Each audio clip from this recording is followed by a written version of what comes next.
Social media کے اس چکر میں بڑے بوڑھے بھی شکار ہوئے ہوئے ہیں، لہٰذا کوئی بھی شخص اگر بچنا چاہتا ہے اس کا یہی طریقہ ہے کہ نیکی کرنا شروع کر دے تاکہ آہستہ آہستہ برائی کے اثرات جو ہیں وہ ختم ہونا شروع ہو جائیں. تو برائی کے اثرات ختم ہوں گے، ورنہ یہ جو نفس ہے یہ تو قرآن نے کہا ہے ان النفس لامارۃ بالسوء الا ما رحم ربی، یہ تو ہمیشہ برائی کی طرف لے کے جاتا ہے سوائے اس کے کہ اس کے اوپر اللہ کی رحمت ہو جائے. تو اللہ کی رحمت کو حاصل کرنے کے لیے قرآن اور نماز اور ان جنرل ہر نیکی، تو نیکی کریں، بس کوئی بھی نیکی شروع کر دیں. ایون یہ جو ایک تو نیکی ہے حقوق اللہ کے حوالے سے، ایک نیکی ہے حقوق العباد کے حوالے سے، تو حقوق العباد کے حوالے سے بھی نیکی کرنا شروع کر دیں تو بھی وہ اس کے اثرات اپنی زندگی میں دیکھیں گے. اب صلہ رحمی کرنا شروع کر دیں، بڑوں کی عزت شروع کر دیں، چھوٹوں پہ شفقت شروع کر دیں، اپنے ماں باپ کے ساتھ حسن سلوک شروع کر دیں. جو بھی کریں گے ہر چیز کا جتنی زیادہ نیکی کی یوں سمجھے کہ اس کا جتنی بڑی نیکی ہوگی اتنا زیادہ اثر ہوگا، اور جتنی چھوٹی نیکی اثر اس کا بھی ہوگا، چھوٹی چھوٹی نیکیوں سے لے کر بڑی نیکیوں تک. اور اس کے علاوہ اور کوئی طریقہ نہیں ہے کہ ہم نیکیوں کے ذریعے سے گناہوں سے بچیں، کیونکہ ان الحسنات یذھبن السیئات، یہی گناہوں کو دور کریں گی، گناہوں سے بچائیں گی. وگرنہ انسان جو ہے شیطان تو پھر ساتھ ہے، وہ تو ہمیشہ رہتا ہے ایک خارجی دشمن کے طور پر، اور پھر ایک نفس ہے جو اس کا داخلی دشمن ہے. تو دو دشمنوں کی موجودگی میں اور پھر ہو بھی برائی کی طرف پھسلن، تو یہ بڑا مشکل معاملہ ہے. جی میں عام طور پہ یوتھ سے کہتا ہوں کہ یا تو آپ کی نماز آپ پہ گناہ چھڑوا دے گی یا پہ گناہ آپ کی نماز چھڑوا دیں گے. بس ڈٹے رہو، لگے رہو، نماز پڑھتے رہو، حتیٰ کہ ایک دن آئے گا کہ انشاءاللہ آپ پہ گناہ کم سے کم ہوتے جائیں گے اور غالب آ جائیں گے. بالکل صحیح، بالکل صحیح ہے. اصل میں دیکھیں بدترین دن وہ ہوگا جس دن گناہ آپ کی نماز چھڑوا دے. پھر تو سمجھیں کہ آپ نے اپنے آپ کو سبمٹ کر دیا نا گناہ کے سامنے. اور سب سے بڑی شکست اس دن ہے جب آپ کا گناہ آپ کی نماز چھڑوا دے. تو اگر اس کا مطلب پھر آپ واپس نہیں آنا چاہتے. اور شیطان بھی بہت ایکسپیرینس ہے اس کا، یعنی آدم علیہ السلام سے لے کے آج تک ولیعذ باللہ. تو شیخ وہ بھی نا ڈس اپوائنٹ بہت زیادہ کرتا ہے ہماری نوجوان نسل کو کہ تو اتنے ٹائم سے چھوڑنا چاہ رہا ہے گناہوں کو اور تو پھر گناہ کرتا جا رہا ہے. پھر شیخ وہ کبھی اگر کسی نے الکوہل پی لی ہے یا کسی سے اگر فورنیکیشن ایڈلٹری ہو گئی ہے تو کہتے ہیں یار تو اب کس منہ سے اللہ کے سامنے کھڑا ہوگا. تو وہ نا ایک طرح سے نماز بھی پھر چھڑواتا ہے کہ یار اب میں نے یہ 40 دن تک نماز ویسے قبول، یہ بھی مسکنسیپشن ہے، قبول نہیں ہونی، اب میں نماز پڑھتا ہی نہیں ہوں. تو وہ دلدل میں مزید گرتے چلے جاتے ہیں. دیکھیں ان کو یہ پتہ ہونا چاہیے کہ دیکھیں جو توبہ ہے بشرطے کہ وہ سچی توبہ ہو تو وہ مٹا دیتی ہے گناہوں کو، اور اس طرح سے گناہوں کو مٹاتی ہے التائب من الذنب کمن لا ذنب لہ، جیسے گناہ ہے ہی نہیں، تو یعنی اس کے اثرات بھی ختم کر دیتی ہے. تو توبہ اگر سچی کریں تو وہ آپ کے پاس ہر وقت ٹول ہے. اور جو کہتے ہیں نا کہ اٹس نیور ٹو لیٹ، شریعت کے اندر کبھی بھی آپ مرتے دم تک ان اللہ یقبل توبۃ العبد ما لم یغرغر، موت آئی ہوئی ہے نا تو اس سے پہلے بھی جب موقع مل گیا تو آپ واپس آ گئے تو آپ واپس آ سکتے ہیں. لہٰذا کوئی بھی موقع ایسا نہیں ہے کہ آپ کہیں کہ اب میرے پاس موقع ختم ہو گیا ہے. آپ کے پاس موقع موجود ہے، صرف فرق اتنا ہے کہ آپ طے کر لیں کہ اب میں نے واپس آنا ہے. تو واپس آنے کے لیے آپ اللہ کے پاس ہی واپس آئیں گے، اور کہاں جانا ہے آپ نے. تو اللہ کے پاس واپس آنے کا تہیہ کر لیں، اور جب آپ اللہ کے پاس واپس آنے کا تہیہ کر لیں گے تو باقی گناہ وہ سارے بخش دے گا. دیکھیں وہ حدیث جو مسلم شریف کی ہے جس میں نبی کریم صلی اللہ علیہ وسلم نے فرمایا کہ آدمی گناہ کرتا ہے اور گناہ کر کے پھر توبہ کرتا ہے تو اللہ تعالیٰ فرشتوں سے فرماتا ہے کہ اچھا اس کو یہ یقین ہے کہ میرا ایک رب ہے اور اس کو یقین ہے کہ وہ مجھے معاف کر دے گا. تو فرشتے کہتے ہیں یا اللہ اسی لیے تو اس سے معافی مانگ رہا ہے. اللہ تعالیٰ فرماتا ہے میں نے اس کو معاف کر دیا.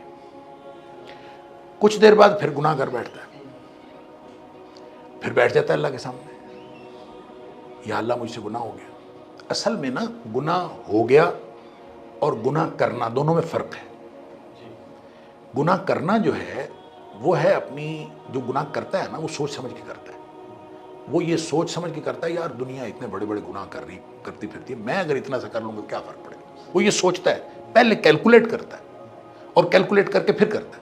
جب وہ گناہ اس طرح کرتا ہے نا سوچ سمجھ کے، اس کو توبہ کی توفیق بالعموم نہیں ہوتی.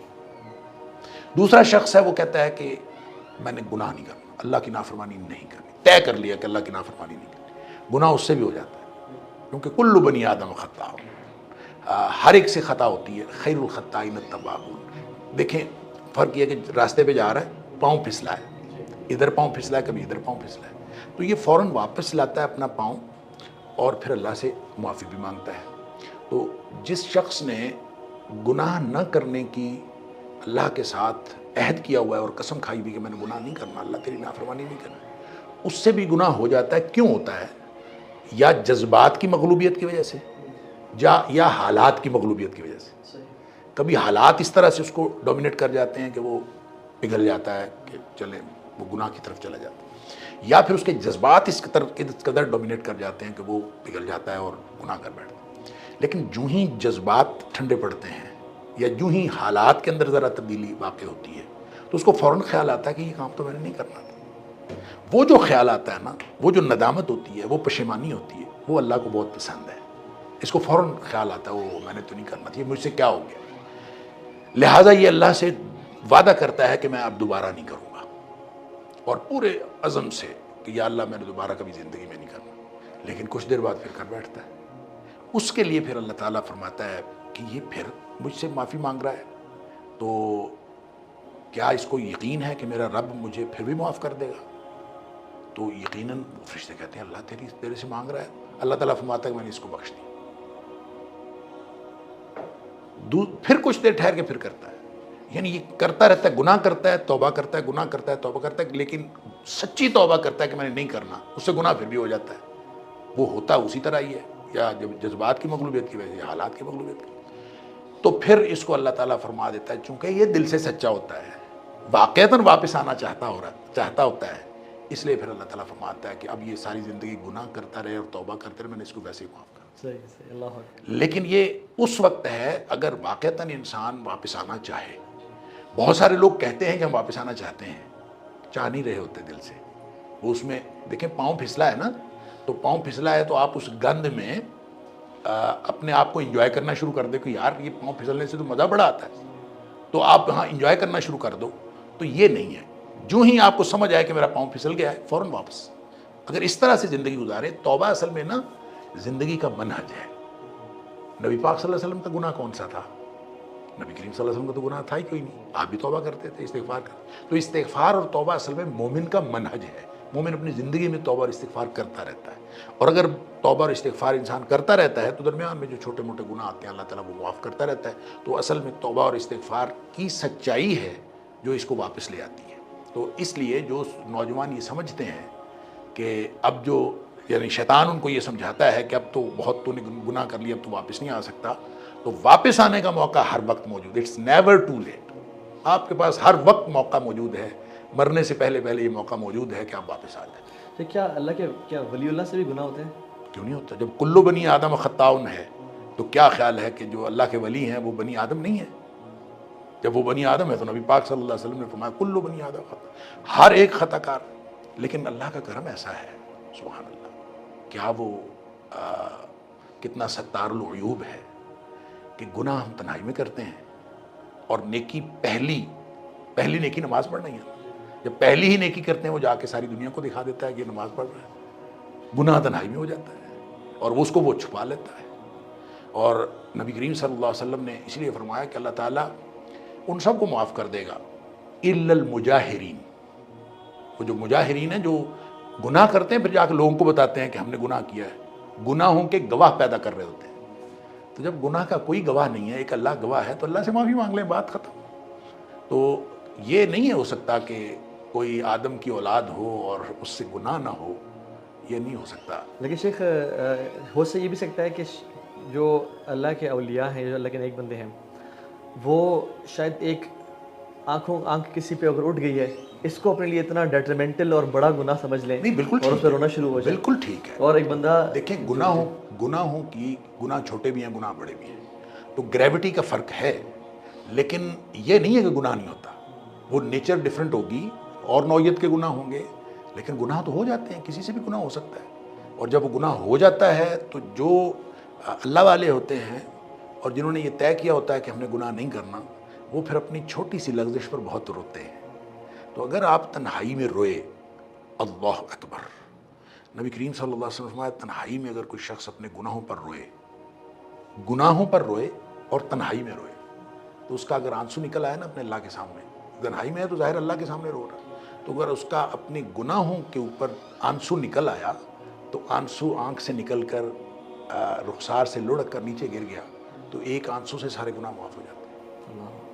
اگر انسان اللہ کے سامنے رو رہا ہو اور لوگوں کو دکھانے کے لیے نہ رو رہا ہو تو تنہائی میں بیٹھ کے اس پر رویا کرے، اور اس سے جو ہے وہ حضرت عقبہ بن عامر رضی اللہ تعالیٰ عنہ والی جو حدیث ہے کہ انہوں نے نبی پاک صلی اللہ علیہ وسلم سے پوچھا تھا من نجات، اللہ کے رسول صلی اللہ علیہ وسلم نجات کیسے ہوگی؟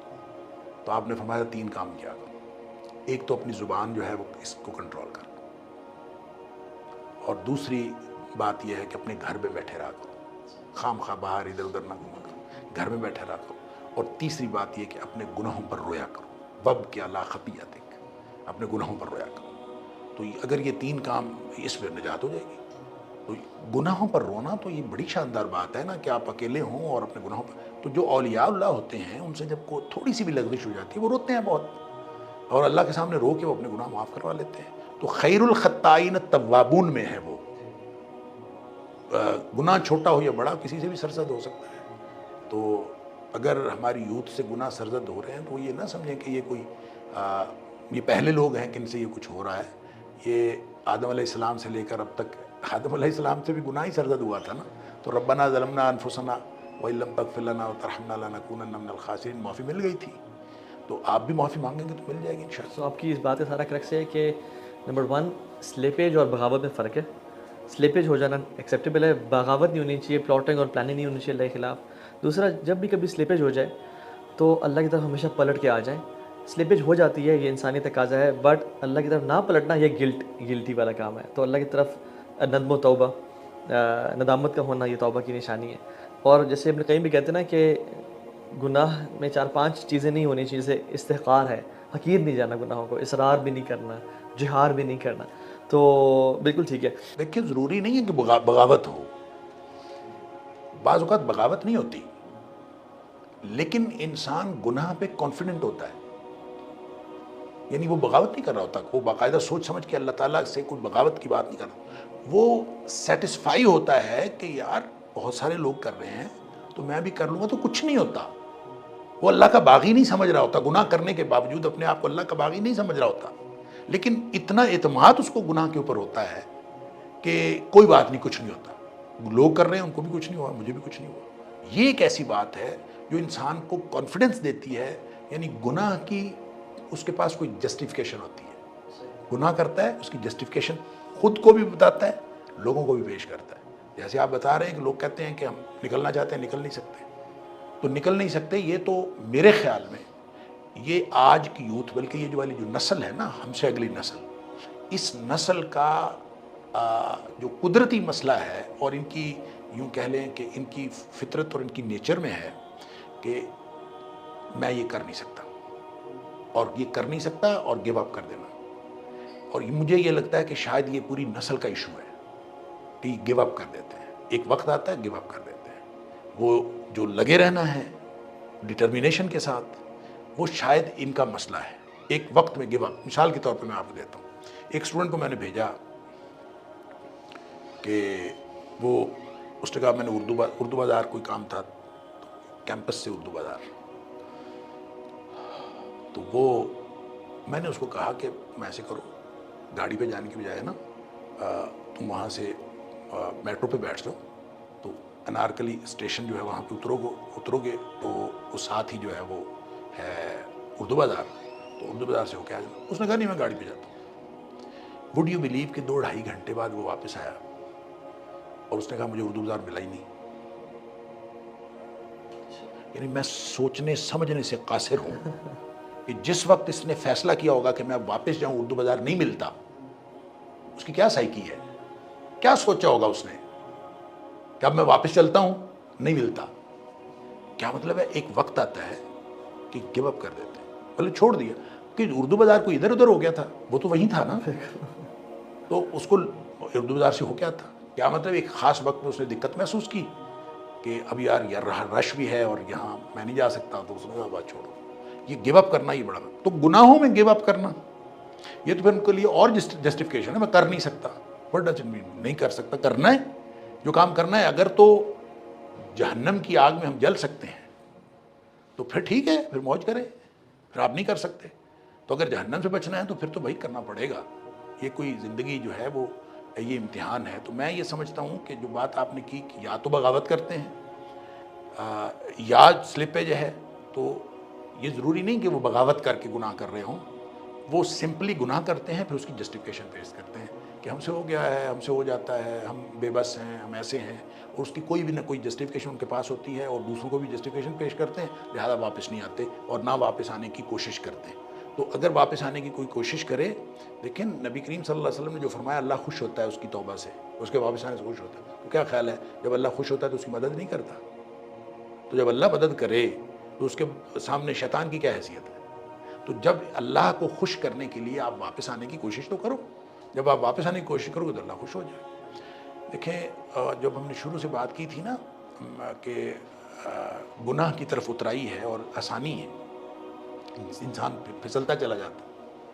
اس کے لیے ایک حدیث میں عرض کرنا چاہتا ہوں کہ نبی کریم صلی اللہ علیہ وسلم نے فرمایا کہ حجبت النار بالشہوات وحجبت الجنت بالمکارہ. جو جنت ہے نا اس کے گرد باڑ ہے مکروہات نفس کی، جو دل کو اچھے نہیں لگتے، بڑے مشکل لگتے ہیں، وہ لے کے جاتے ہیں جنت کی طرف. اور جو جس کے شہوات کی باڑ ہے، مرغوبات نفس کی باڑ ہے، وہ جہنم کی گرد ہے. لہذا دل میں جو کچھ ہے اس کے پیچھے چلیں گے تو پھر تو آپ آہستہ آہستہ اللہ تعالیٰ معاف کرے. ادھر وہ کہتے ہیں نا جو مزاج یار میں آئے، تو جو مزاج یار میں آئے یہ تو پھر ادھر کو جانے والی بات ہے. یہ مرغوبات نفس ہیں، جو جی میں آئے وہ کرو. تو پھر یہ زندگی، یہ جو جی میں آئے کرنے والی زندگی نہیں ہے. اسی بات کا تو امتحان ہے. تو بچے اگر اپنے آپ کو یہ سمجھیں کہ ہم اس امتحان میں ایک اللہ کی مرضی ہے، ایک ہماری مرضی ہے، تو ہم اپنی مرضی چھوڑیں گے اور اللہ کی مرضی کے مطابق چلیں گے تو پھر واپسی ہوگی. وگرنہ یہ کوئی جسٹیفیکیشن نہیں ہے میں کرنا چاہتا ہوں میرے سے ہوتا نہیں ہے، اور میرے سے نہیں ہوتا. یہ تو میں تو اپنے اسٹوڈنٹ سے بھی کہتا ہوتا ہوں کہ آپ ذرا اپنے آپ کو انالائز کرو کہ آپ کے اندر یہ چیز ہے.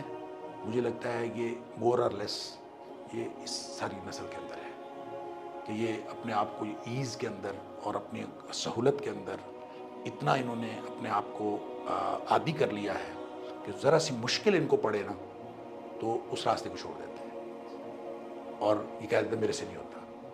تو برائیوں میں تو پھر برائیاں چھوڑنا تو مشکل ہی بہت ہے. تو اس میں گیو اپ کر دینا میرے سے نہیں ہوتا.